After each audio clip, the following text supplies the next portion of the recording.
नमस्कार दोस्तों, आपका बहुत बहुत स्वागत है मेरी बगिया में। दोस्तों, आज बहुत ही मैं बेहतरीन ज़बरदस्त वीडियो बनाने जा रही हूँ।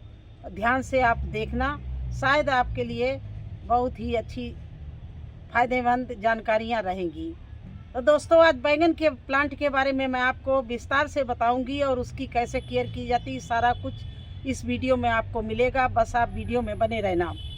और अगर मेरे चैनल को लाइक और सब्सक्राइब नहीं किया तो प्लीज़ ज़रूर कर देना। तो शुरू करते हैं वीडियो। दोस्तों, अगर बैंगन का प्लांट आपके गार्डन में पुराना है तो आप ठंड पड़ने के पहले या बरसात होने के पहले या गर्मी होने के पहले एक बार उसका पूरा आपको केयर करनी पड़ेगी। उसकी डालियों को देखना है, पीली हो रही है, पत्ते ख़राब हो रहे हैं तो कट करना है, और उसमें क्या क्या डालना है ये सब बताऊंगी। तो अब सर्दियां जैसे शुरू हो रही हैं तो हमारे जो पुराने बैंगन के प्लांट हैं उनमें फूल फल आना बंद हो गए हैं। तो आज उनको बता रहे हैं, और वो भी बताएंगे जिन्होंने अभी न्यू प्लांट लगाए हैं उसमें क्या डालना है और पुराने प्लांटों में क्या करना है और क्या डालना है।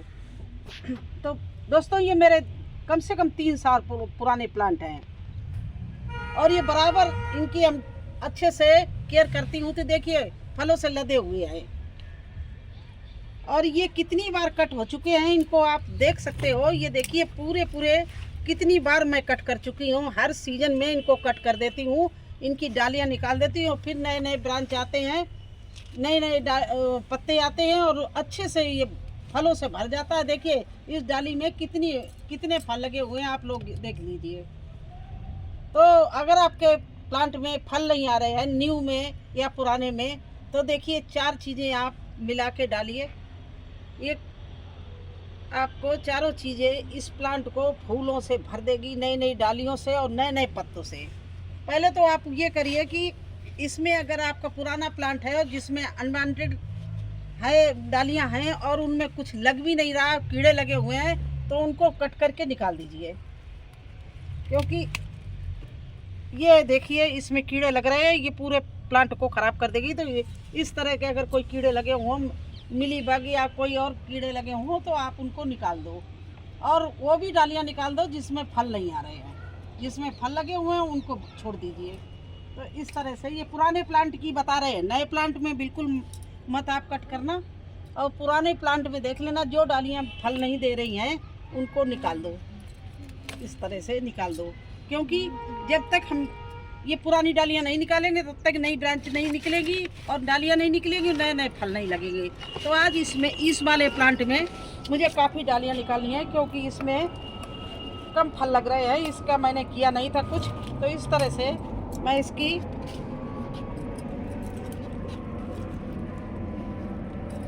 सारी डालियां बेकार निकाले दे रहे हैं, क्योंकि ये हमारे जो हम पौष्टिक तत्व डालेंगे ये भी खींचेंगी और इससे फल लगना तो नहीं लगेगा, और ऊपर से ये पौष्टिक तत्व भी प्लांट का निकाल ले लेगी। तो इस तरह से इस प्लांट की मैंने ये डालियां सारी निकाल दी। ये देखिए, और आप लोग ये नहीं घबराना कि मैं क्या कर रही हूँ। देखिए, ये सामने आपके प्लांट है, मैंने इसकी सारी डालियां निकाल दी। ये हमारे सामने आपको प्रूफ दिखा रहे हैं। और अब देखिए कितने बढ़िया ओरिजिनल पत्ते निकल रहे हैं, पर्पल जैसे। देखिए कितने बढ़िया सुंदर पत्ते इसके निकल रहे हैं, और ये सारी नीचे से मैंने काट दिया था।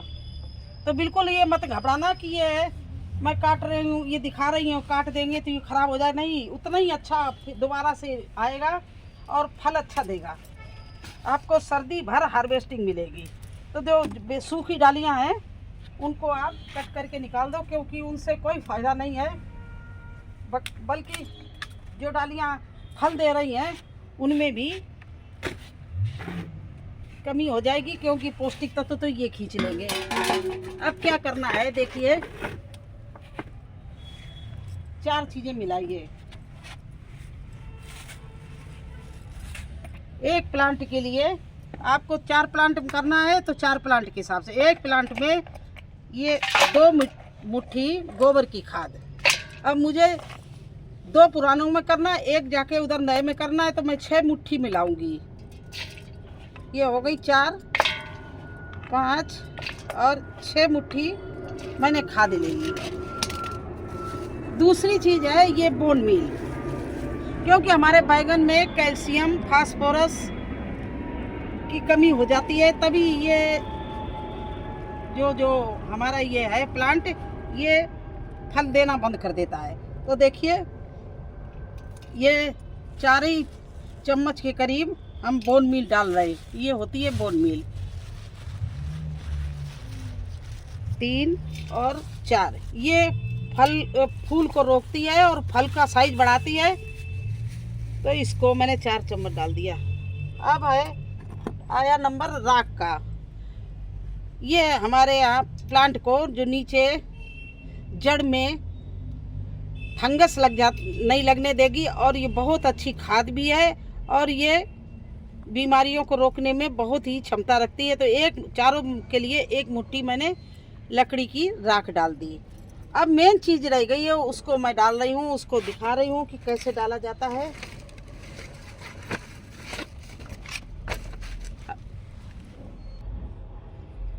और मेन चीज़ है ये सफ़ेद चीज़, ये इसको कहते हैं चूना। ये पनवाड़ी की दुकान पर आपको 1 या 2 रुपए में मिल जाएगा, लेकिन इसका जादू जो पेड़ पे चलेगा आप देखते ही रहेंगे। इतना ज़बरदस्त ये चारों चीज़ें धमाका करेंगी कि आप बोलेंगे ये पहले मैंने क्यों नहीं कर लिया। तो ये देखिए 4, लेकिन इसकी भी मात्रा आपने अगर ज़्यादा कर दी तो ये पेड़ को ख़त्म भी कर सकता है। इसलिए सोच समझकर इसको केवल 1 चुटकी, मतलब 1/2 ग्राम एक प्लांट में, तो ये 2-3 ग्राम होगा, तो इसको हम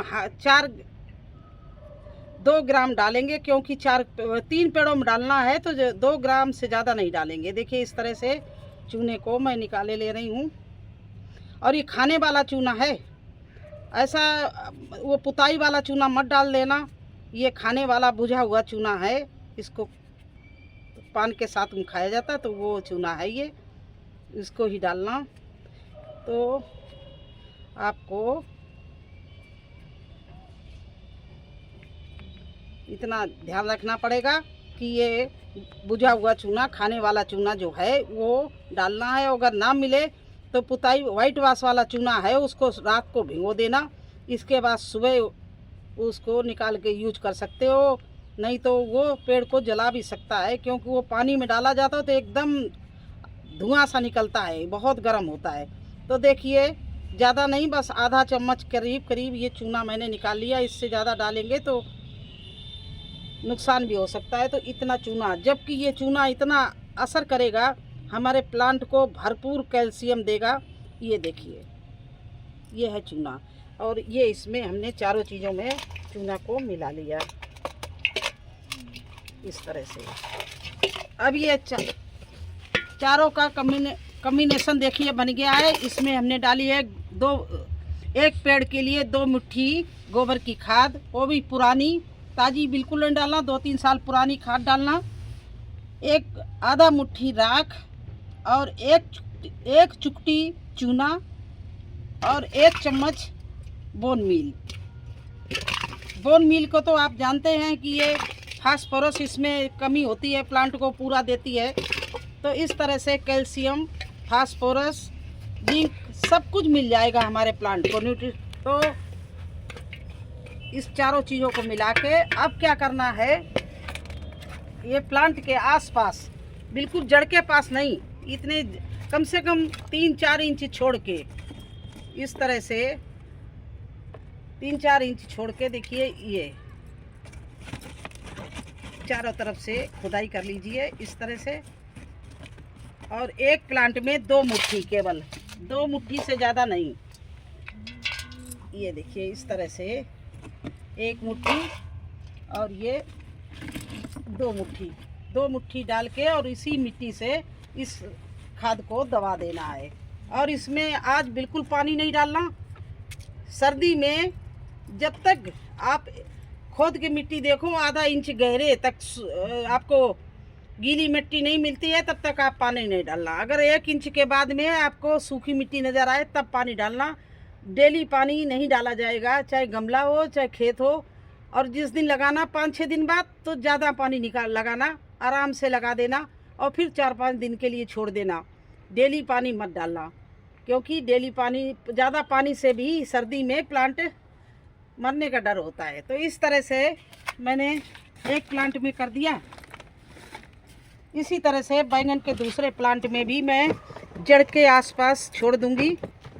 2-2 इंच, 2 क्या 3 इंच छोड़ दो। कोई भी चीज़ जड़ के बिल्कुल करीब नहीं डाली जाती है, असर तो पूरे मिट्टी में हो जाएगा इसका, इसलिए डायरेक्ट जड़ के पास में कभी कोई चीज़ नहीं डालना। और ये देखिए 1 और ये 2 मिट्टी डाल दिया, और इसी मिट्टी जो खोदी थी इससे ये दबा दिया, देखिए इस तरह से। अब चलिए नए प्लांट के पास चलते हैं हम।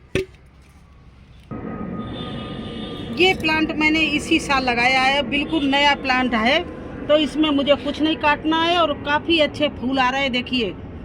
और इसमें फल भी लगने लगे हैं, ये देखिए फल लग रहा है, ये देखिए फल लग रहा है, और ये देखिए फल लग रहा है। तो इसमें मुझे कटिंग नहीं करनी है, ये देखिए इसमें फल ही फल लग रहे हैं, ये देखिए। और इसमें काफ़ी अच्छे फूल आए हुए हैं और फल भी लग रहे हैं, तो इसको मुझे काटना नहीं है, क्योंकि सभी डालियाँ बिल्कुल न्यू हैं और इसी साल लगाया। इसके बस खुदाई करके और पौष्टिक तत्व देने की ज़रूरत है, जिससे ये फल जो फूल है सारे फल में चेंज हो जाए। और कभी कभी इनका हैंड पोलिनेशन भी कर देना चाहिए, जो अगर फल नहीं लग रहे, इस तरह से फूल को हिला दो इस तरह से। तो क्या है कि कहते हैं कि इससे भी हैंड पोलिनेशन हो जाता है। और फिर वही 2 मुट्ठी जो मिला हुआ सामान है इसके आसपास मैं इस तरह से डाले दे रही हूँ, ये देखिए। और इसको मिट्टी से इस तरह से ढक दिया, दबा दिया, ये खाद को मिट्टी से दबा दिया। और इसमें भी अब 2 दिन मैं पानी नहीं दूंगी, क्योंकि चूना डालने के बाद में पानी नहीं देना चाहिए। अगर ये चीज़ हमने कॉम्बिनेशन ना बनाया होता तो चूना अगर घोल के स्प्रे करना होता तो पानी दे सकते हैं, बकाया जड़ के पास में चूने का पानी नहीं देते हैं बैंगन के प्लांट में। तो इस तरह से मुझे यही आज काम करना था, क्योंकि हमारे कुछ पुराने बैंगन के प्लांट हैं, कुछ नए हैं। ऐसे तो मेरे पास 20-25 हैं, लेकिन मैंने आपको 3 में करके दिखाया, नए प्लांट में भी दिखाया और पुराने 2 साल पुराने, कम से कम 2 साल से ऊपर ही हो गए शायद, उन प्लांटों में भी करके दिखाया। और जब मैं देखती हूँ कि उनमें ज़्यादा बीमारी लग रही है, ये ज़्यादा ख़राब हो रहे हैं, तो मैं उनको बिल्कुल कट कर देती हूँ। पेड़ को कभी नहीं उखाड़ती हूँ, बस डालियाँ काट देती हूँ और यही है, इस तरह से खाद लगा देती हूँ। और वो आराम से इतने बढ़िया ब्रांच देते हैं, इतने बढ़िया फूल आते हैं हरे भरे। तो बस यही आज मुझे करना था। कैसा लगा आपको हमारा वीडियो और बैंगन की केयर टिप्स? अगर आप ये सब अच्छा लगा हो तो प्लीज़ मेरे वीडियो को लाइक करना, चैनल को सब्सक्राइब करना। फिर मिलेंगे एक नई जानकारी के साथ एक नए वीडियो में, तब तक के लिए आज्ञा दीजिए। धन्यवाद।